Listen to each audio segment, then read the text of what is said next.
তাহলে রাসূলকে ভালোবাসতে চাইলে, নবীজিকে মহব্বত করতে যদি চাই, তাহলে নবীকে শুধু মুখের দ্বারা, জবানের দ্বারা যদি বললেই হবে না, আমাকে আপনাকে অবশ্যই নবীর সুন্নতের উপর আমল করে বুঝাইয়া দিতে হবে আমরা নবীকে ভালোবাসি, আমরা নবীকে মহব্বত করি। কথা বলেন ঠিক কিনা?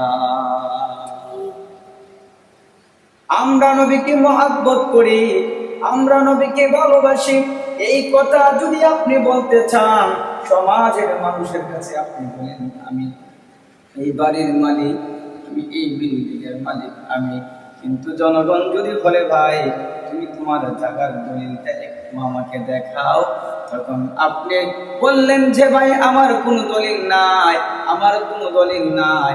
যেরকম ভাবে দলিল ছাড়া এই বাড়ির মালিক আশা করা যেমন বোকামি, আমার নবীজির সুন্নত পালন না করে দাবি করাটাও একটা বোকামি।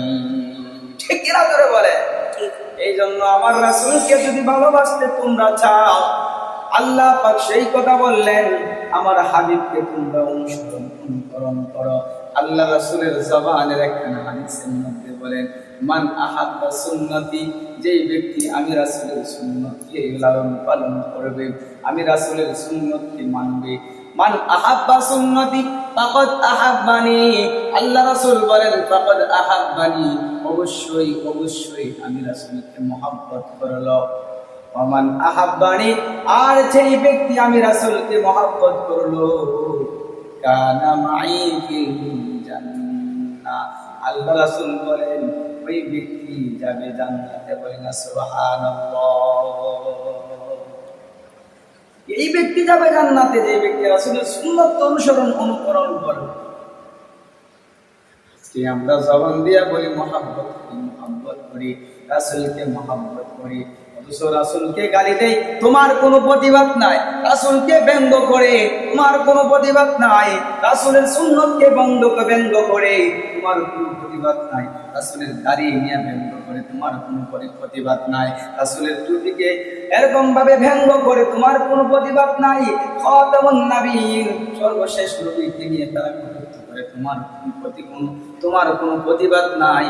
তাহলে বান্দা, তুমি একজন আশিকে রাসূল নয়, তুমি একজন আশিকে শয়তান। ঠিক কি হবে বলে? এই জন্য আমাকে আপনাকে মহব্বত করতে হবে, ভালোবাসতে হবে, রাসূলের সুন্নতকে লালন পালন আমাকে করতে হবে। যদি আমি আপনার সকলে রাসূলের সুন্নতকে মহব্বত করি, ভালোবাসি, রাসূলের সুন্নতের উপর যদি আজকে আপনি কি করে আমার জীবনকে পরিচালনা করি, আমার জীবনটাকে সুন্দর করতে যদি চাই, তাহলে 1 নাম্বার নবী মুহাম্মদুর রাসূলুল্লাহর আদর্শকে আমাকে বাস্তবায়ন করতে হবে। দেশকে যদি পরিবর্তন করতে চাই, নবীজির সুন্নাত দ্বারা পরিবর্তন করতে হবে। সমাজকে যদি পরিবর্তন করতে চাই, নবীজির সুন্নাত দ্বারা পরিবর্তন করতে হবে।